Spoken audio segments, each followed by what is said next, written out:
나누겠습니다. 우리 성도들 기도해 주시고 또 함께하여 주셔서 우리 월 목사님 장례를 잘 마쳤습니다. 같이 수고해 주시고 또 기도해 주셔서 너무나 감사합니다. 또 계속적으로 우리 사모님 또 유족들 기도해 주시면서 또 위로해 주시면 감사하겠습니다. 보통 우리 추석이라든지 이 설날, 이 명절이 있잖아요. 이 명절은 우리나라의 이 축제잖아요. 그렇죠? 명절 좋으시죠? 근데요, 이 적지 않은 사람들이요, 이 명절 때 죽음을 택하는 경우가 많다고 합니다. 통계에 의하면 병명은 고독사예요. 명절 때 우리는 가족 있는 사람들은 즐겁고 행복한 시간이지만 혼자 있는 사람들은 이 고독으로 인해서 운명을 달리한답니다. 이 고독사란 가족, 친척, 이 사회에서 단절된 채로 홀로 살아가다가 아무도 모르게 죽어서 그 시신조차도 이제 방치되는 그 케이스를 바로 이 고독사라고 얘기를 하죠. 최근 이런 현상을 가리켜 혼살혼죽이라고 합니다. 혼살혼죽은 무슨 새로 나온 죽이 아니라 혼자 살다가 혼자 죽는다라는 것을 혼살혼죽이라고 합니다. 혼밥은 들어보셨죠? 혼밥은 뭐예요? 혼자 밥 먹는 거예요. 혼술은 어떻게 아세요? 의심스러운데. 혼숙은요? 혼자 숙제하는 거 아니에요? 혼자 숙박하는 거죠. 혼자. 그리고 혼숙, 혼죽하는 것은 혼자 죽는 것을 얘기죠. 우리나라 최근에요, 이런 고독사는 원래는 이 노인층에 해당되는 사항이었는데요, 이제 점점 그것이 노인층만 아니라 이 젊은 계층으로도 이 확대되고 있다는 추세를 보고 있습니다. 2016년 통계에 의하면 우리나라요 땅에 1인 이 가구는요 1인 가구 27.6%라는 거예요. 그러니까 4가구 중에 한 가구는 혼자 산다는 겁니다. 아닌가요? 그리고요 이제 통계청에 의하면 2035년이 되면 우리나라의 34.3%가 이 다 혼자 산다는 거예요. 34.3%가. 그러니까 한 3가구 중에 한 가구는 혼자다, 이렇게 생각하시면 됩니다. 이 시대가 우리가 겪어내야 할 실존적 고독이 있다는 것을 우리가 보게 됩니다. 그런데 이런 고독은요 예수님도 경험하셨어요. 오늘 말씀해 보면 32절 보니까 보라 너희가 다 각각 제 곳으로 흩어지고 나를 혼자 둘 때가 오나니 벌써 왔도다. 그러나 내가 혼자 있는 것이 아니라 아버지께서 나와 함께 계시니라 하면서 지금 예수님도 이제 혼자 계실 때가 온다고 말씀하고 있습니다. 예수님이 많은 기적을 행하셨어요. 오늘 말씀의 배경에 보면은 막 사람들에게 이제 인기몰이를 하셨습니다. 제자들은 인기몰이 하시는 예수님과 따라다닐 때는 당당했어요. 그리고 뭔가 나도 한 자리 하겠지 하면서 기대감으로요 좋았습니다. 그런데 이제 두 번째 유월절 예수님께서 이제 예루살렘에 가셔서 38년 된 병자를 고치시잖아요. 그것도 안식일 날. 그 다음을 기점으로 해서 이 바리새인이라든지 이런 사람들이요 예수님을 쫓아다니기 시작합니다. 그걸 눈이라고 해서 눈 계속 예수님을 감시하는. 그래서 어떻게 하면 흠집을 잡아서 어떻게 하면 죽일까, 어떻게 하면은 저를 끝낼까, 이런 생각을 하게 되겠죠. 그러면서 이제 박해가 시작이 됩니다. 이때부터 이제 제자들도 동요가 시작되는 거예요. 자신들의 입지가 분명하지 않은 것이죠. 그때 예수님은요 느끼신 감정은 군중이 있지만 이 군중 속에서도 고독을 느끼셨습니다. 이때 요때 마태복음, 이 마태마가 누가 요한복음이 좀 섞여 있잖아요. 요때 예수님께서 말씀하신 배경이 마태복음 8장 20절에 보면은 딱 요때 얘기하세요. 예수께서 이르시되 여우도 굴이 있고 공중의 새도 거처가 있을 때 인자는 머리 둘 곳이 없다 하시더라. 한마디로 외롭다라는 거예요. 외롭다는 거예요. 이 말씀이 바로 이제 십자가를 지시러 예루살렘에 가시기 전 요때 이제 얼마 남겨놓고 사역할 때 제자들에게 말씀하신 겁니다. 지금 이 말씀 배경은 그런 거예요. 이제 제자들이 배신하고 떠날 때가 됐다는 겁니다. 떠날 때가 됐다는 거예요. 여러분 살면서 어때요? 우리가 인생을 살면서 배신을 당해본 적 있습니까? 배신을 경험하는 순간들이 있다면 믿었던 사람들이 곁을 떠나는 아마 그런 경우가 배신일 거예요. 믿었던 사람이 떠날 때. 그렇죠? 믿지 않는 사람, 믿었지 않은 사람 떠나도 무슨 배신이 있어요. 그렇죠? 누구나 우리 삶의 여정에서요 이러한 경험은 하게 마련입니다. 우리 예수님도 경험하셨습니다.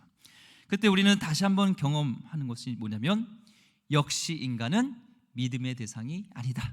역시 인간은 신뢰의 대상이 아니다. 우리 옆 분에게 얘기해 주세요.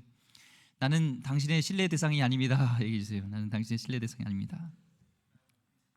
성경은 분명히 이웃을 사랑하라고 합니다. 심지어 왼수까지도 사랑하라고 합니다. 그렇죠? 그런데 성경에서 신뢰하라, 사람을 믿어라 이런 말은요 아무리 찾아봐도 없습니다. 죄성을 가진 인간은요 다 모든 사람이 죄를 범하였고요. 우리는 다 죄인이에요. 어린아이든 다 죄입니다. 신뢰의 대상이 아니에요. 신뢰할 수가 없어요. 아유, 목사님은 믿을만해요. 에이, 무슨 말이에요? 제가 믿을만해요? 아니에요. 제 영혼도요 때론 지쳐서요 헬레하는 사람이 접니다. 내 영혼도 하나 제대로 간수 못해서 주님 국률함을 달라고 기도하는 전데요 저를 믿는다는 것은 말이 안 됩니다. 사람으로 위로받기도 하지만 우린 사람 때문에 절망하고 사람 때문에 실망하고 상처받는 게 우리 인간 우리의 모습입니다. 저도요 사람을 잘 믿어요. 그러다가 많이 당합니다. 손해봅니다. 부탁도요 잘 거절 못해요. 제가 이제 신학대학교 가기 전에 이제 신학대학교 또 일반대 면접을 다 봤어요. 네, 물론 신학대학교 하려 했지만 우리 때는 이제 세 군데를 넣을 수 있어서 또 갔습니다. 면접을 서울 쪽에 있는 대학이었습니다. 그리고 면접을 보고 내려오는데 이제 그 설문조사를 하더라고요. 설문조사를 좀 해달래요. 이제 거절을 못 하잖아요. 그래서 따라가 들어갔습니다. 어디 텐트 같은 데 짓는 데 가서. 근데 설문조사를 하다 보니까 결국에는 영어 테이프 사라는 거예요. 사 영어 뭐 있습니다. 뭐 S사 영어라고 하는지 모르겠어요. 무슨 영어하고 이게 쌍벽을 이뤘던 건데 거절해야 되는데 거절을 못 하고요. 제가 집이 인천인데요. 서울에서 그걸 가지고 몇 킬로 되는 거를요 테이프를 들고 전철을 타고 버스를 타고 집까지 그걸 갖고 왔습니다. 이만한 걸 둘러매고요. 거절을 잘 못해요. 그러다가 또 상처받고 그렇죠. 사람은 믿었습니다. 나는 설문조사 해달라니까 뭐 설문조사가 아니더라고요. 조심해야 돼요. 설문조사 하면 우리는 신뢰의 대상이 아닙니다. 우리 신뢰의 대상은 누굴까요? 오직 예수님뿐입니다. 우리 주님밖에 신뢰의 대상은 없습니다. 우리 예수님도요 이런 상처를 경험하고 계셨어요. 오늘 제자들 보면 그분이 밤새 기도해서 뽑은 제자입니다. 지금 동고동락을 함께 했던 제자인데요 지금 그분 안에 둘러싸여 있는 이 여론들이 이제 악화되자 막 눈들이 있고 막 악화되니까 이제 제자들이 그분을 떠나기 시작한 거예요. 바로 오늘 그 본문이요 그때 그런 이제 상황에서 예수님께서 지금 말씀하시는 배경입니다. 32절 다시 한번 읽어보겠습니다. 32절 보니까 보라 너희가 다 각각 제 곳으로 흩어지고 나를 혼자 둘 때가 오나니 벌써 왔도다. 그러나 내가 혼자 있는 것이 아니라 아버지께서 나와 함께 계시니라. 지금 이제 모든 사람이 다 떠나려고 하고 심지어 믿었던 제자들도 그를 떠나고 있다는 겁니다. 그러니까 유다와 이 성전 이 경비병들이요 이제 로마 군병들까지 대동해서 이제 가까이 왔다는 지금 그 배경입니다. 그러나 본문에서 예수님이 놀라운 말씀을 하시는 것이 뭐냐면 앞에 있는 너희들이 흩어지리라 나를 혼자 두리라 날 배신하리라 여기에 예수님은 초점을 맞춘 게 아니라 뒤에 보니까 아버지께서 나와 함께 계시느니라. 예수님은요 오늘 말씀의 키포인트가 여기입니다. 이 고독한 순간 제자들도 다 버리는 순간 도망치는 순간 여기에 예수님은 뭐라고 말씀하냐면 아버지께서 나와 함께 계시느니라. 아버지와 함께 나와 함께 계신다고 지금 선언하시는 거예요. 그래서요 우리 예수님은요 어떠한 배신 속에서도 어떠한 고독 속에서도요 극복할 수 있었습니다. 이 땅의 무리들이 예수님을 찾고 따르고 칭송할 때 그때도요 예수님은요 한적한 곳에 가셔서 뭐 하셨어요? 하나님과 교제하고 하나님과 함께 하는 시간을 가졌다는 겁니다. 이 헨리 나우렌이라는 분은요 외로움과 고독을 구분했습니다. 고독은 단순한 외로움이 아니라는 거예요. 고독은 하나님 앞에 있는 것을 고독이라고 합니다. 고독은 하나님과 함께 있다는 겁니다. 외로움은 반면에 고통스러운 거예요. 그러나 고독은 하나님과 깊은 교제 속에서, 친교 속에 들어가는 거랍니다. 그래서 헨리 라웨는 외로움으로부터 고독으로 가는 움직임이 모든 영적인 삶의 시작이다 라고 말했습니다. 우리 하나님 앞에서 홀로 있는 시간을 가져야 한다는 거죠. 고독은 그렇기 때문에 축복입니다. 고독은 하나님의 은혜의 시간입니다. 홀로 있음을 우리는 두려워하면 안 됩니다. 하나님은 모세로 하여금 이제 백성들을 이끌고 백성들과 함께 하기 위해서 그는 먼저 홀로 광야에 있는 시간을 허락하셨다는 거예요. 홀로 있는 것이 목표가 아니라 바로 함께 있게 하기 위해서 홀로 있게 하신다는 겁니다. 이 디트리히터 보니포는요, 홀로 있지 못하는 사람은 공동생활을 조심하도록 하라. 공동생활 속에 있지 않는 사람은 홀로 있기를 조심하도록 하라는 거예요. 우리 하나님과의 그런 고독 속에서 함께 주님과 교제하고 하나님과의 임재 속에서 함께하는 것을 경험한 사람이 우리 공동체에 있을 때 거기서 선한 영향을 끼치고 하나님의 일들을 하고 하나님의 역사를 이룰 수 있다는 겁니다. 홀로 고독하는 시간을 갖는 이유는요, 바로 그분과 하나님과 대화하고 그분의 사랑을 경험하기 위해서라는 것이죠. 이 물러남의 시간이 가장 중요한 목적은요, 바로 거기서 하나님의 임재를 경험하게 된 것이죠. 하나님이 나와 함께 하심을 경험하는 것이죠. 우리 성도님들 하나님과의 함께 하심을 경험하십니까? 우리 교육자들하고도 이렇게 나눠요. 시간을 홀로 시간을 갖습니까? 하나님과의 친구 시간을 갖습니까? 하나님과의 그런 친밀함이 있습니까? 이렇게 각자 묻습니다. 각자 그러면은 잘했다는 분도 있고 못한다는 분도 있고 막 그래요. 여러분은 어떻습니까? 하나님이 여러분과 함께 하십니까? 하나님과 홀로 있는 시간들을 갖습니까? 우리는 홀로 있음으로 하나님의 임재를 즐거워할 줄 아는 사람은요, 더 이상 고독을 두려워할 필요가 없습니다. 왜요? 하나님이 우리와 함께 하시니까. 우리 과거의 많은 선배들과 이 신앙의 이 선배들은요, 소위 성자들은요, 이 광야로 나가서 하나님과 함께하는 이런 시간들을 경험했고 연습했다는 겁니다. 물러나서 하나님과 함께하는 시간이 바로 하나님을 섬기는 시간이라는 거예요. 도전은 이렇게 얘기했습니다. 이 세상에서 위대한 사람들은 대부분 외로웠다. 외로움이란 성도가 자신의 성스러움을 위해 지불해야 하는 대가인 것 같다라고 말했습니다. 성경의 인물 보세요. 모세 어땠어요? 광야의 시간을 가졌죠. 세례 요한 어떻습니까? 광야의 시간이 있었죠. 예수님도요, 광야의 시간이 있었고요. 사도 바울도요, 광야의 시간에서 그 외로움 속에서 하나님과 함께하는 시간이 있었다는 거예요. 왜 하나님은 성도에게 이 외로움을 통과하게 하시는가? 왜 홀로 있게 하시는가? 바로 우리는 홀로 있을 때 우리 하나님을 경험하고 만날 수 있기 때문이라는 겁니다. 놀라운 것은요, 모세가요, 하나님을 만났던 장소는 화려한 이집트 궁이 아니었습니다. 모세가 하나님을 경험하고 만났던 곳은요, 임재를 경험했던 곳은요, 바로 외로운 광야였다는 겁니다. 여러분 혹시 오늘 예수님처럼 제자들도 믿었던 사람도 다 흩어져 버리고 여러분이 혼자 있는 것 같은 그 외로움 속에 있다면 여러분 그 기회를 통해서 아버지와 함께 할 수 있는 귀한 시간이라는 겁니다. 하나님을 경험할 수 있는, 하나님 만날 수 있는, 하나님을 섬길 수 있는 귀한 시간인 줄 믿고 그 시간을 잘 활용하길 소망합니다. 내 영혼과 삶을 망치는 스트레스 다스리기라는 책이 있습니다. 토드 홉킨스가 쓴 건데요, 이분은 이 스트레스를 다스리기 위해서 여러 가지 방법들을 하면서 하나님과 함께하는 시간이요, 우리 스트레스를요 또 해소하는 방법이 된다는 거예요.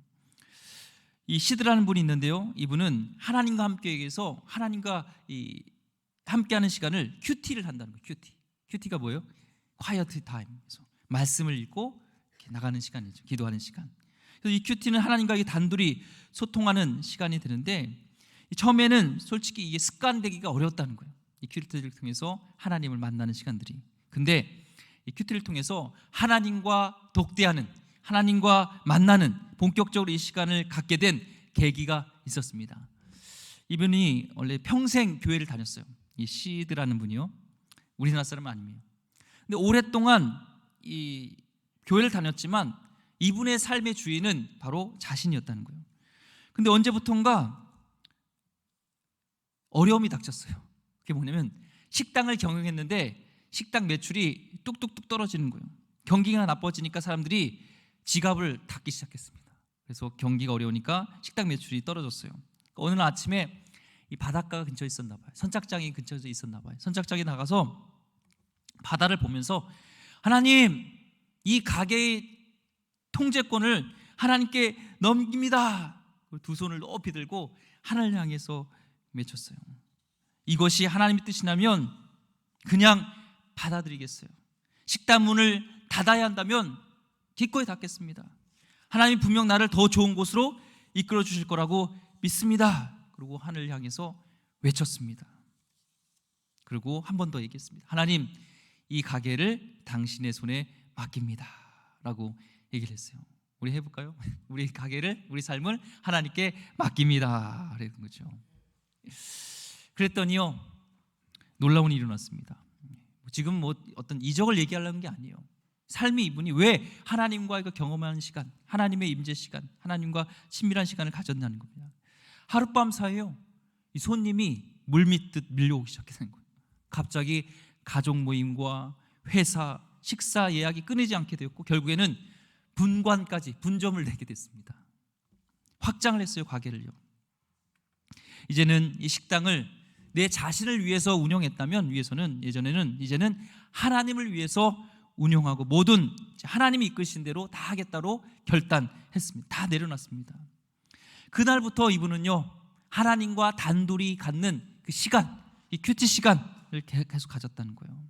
그래서 그 큐티를 통해서 나의 모든 만사를 주님께 맡기는, 내 삶을 더 잘 운영하실 하나님께 맡기는 시간을 갖게 된다는 것입니다. 그분은 마지막에 이렇게 고백하더래요. 제 힘으로 삶과 사업을 꾸려가려고 발버둥을 치는 것보다 매일 아침 하나님과 시간을 보내는 편이 훨씬 낫습니다 라는 고백을 한 거예요. 여러분 어때요? 삶의 첫 시간 시작할 때, 하루를 시작할 때 어떻게 해요? 물론 우리 성도님들은 새벽 예배를 나오고 또 아침에 하나님과 교제 시간을 갖잖아요.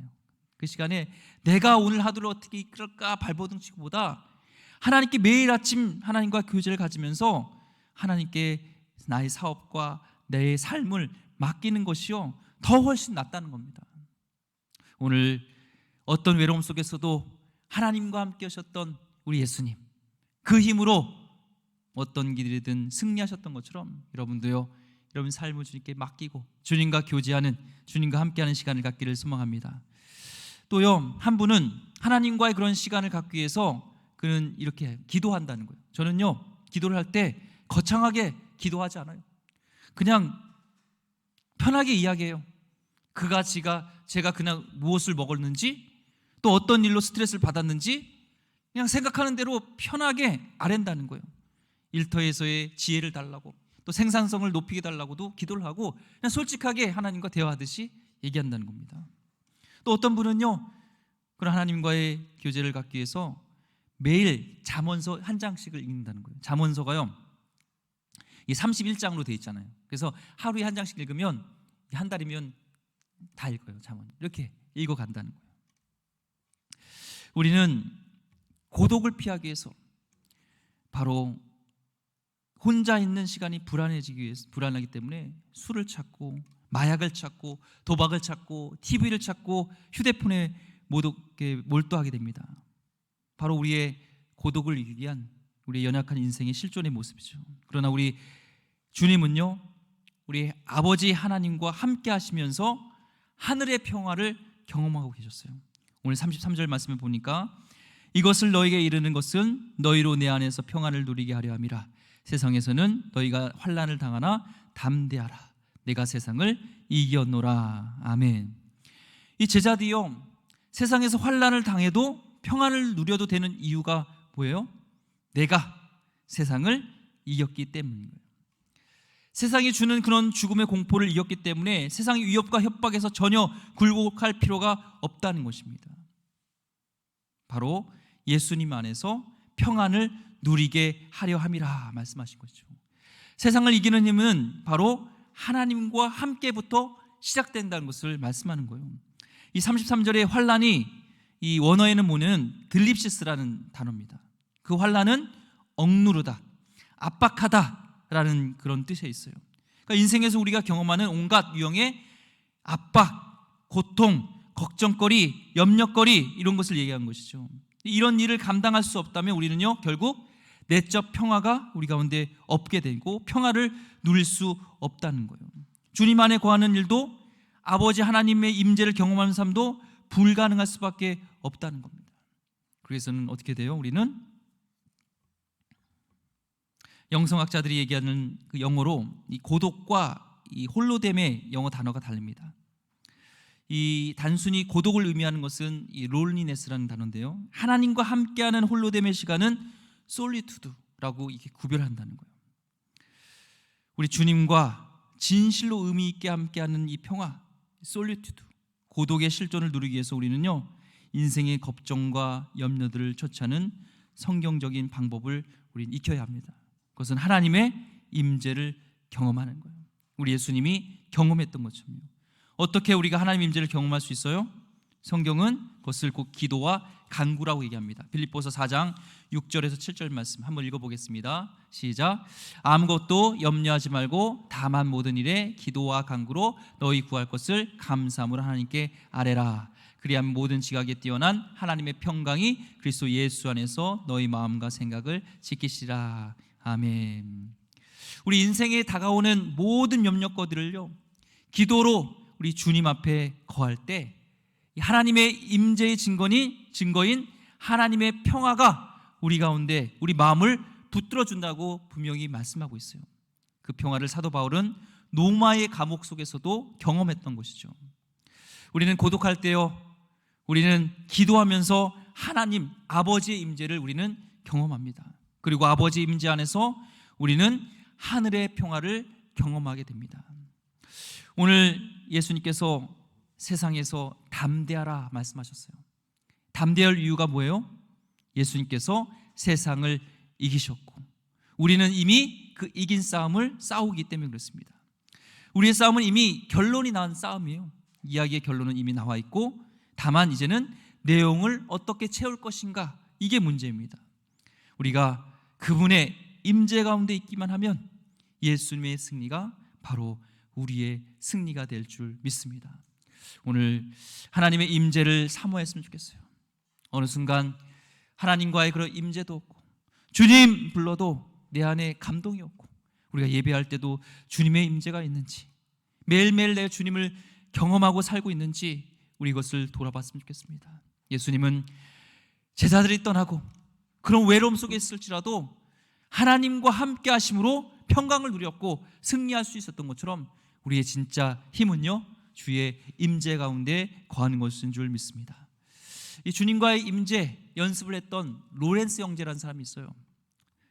이분은 뭐든지 하는 것 속에서 하나님의 임재의 연습을 경험했어요.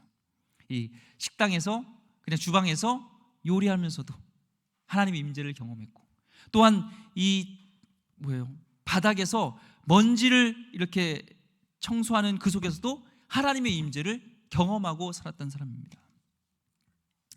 이분이 모함을 당해서 이 수도원에서 이제 쫓아내를 당하게 됐어요. 이제 착하고 너무나 좋은데 이분을 쫓아내려고 모함이 있었습니다. 당신을 이 수도원에서 쫓아내려고 합니다. 그럴 때 이 로렌스 형제가 그렇게 얘기했습니다. 그래요? 그렇다면요 저는 다른 곳에 가서 하나님을 섬기면 됩니다.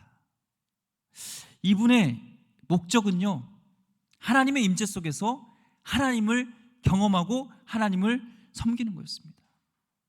제가 이 말씀을 묵상하고 또 로렌스 형제 하나님 임재 연습을 읽으면서 저에게 큰 도전이 됐습니다. 나는 하나님을 섬겼는가? 아니면 내 직업을 아니면 사람들만 섬겼는가? 우린 돌아봐야 됩니다. 회개하는 대목입니다. 우리 예수님은 하나님과 임재 안에서 살았기 때문에 세상의 핍박과 배신과 어떤 곳에도 흔들리지 않았습니다.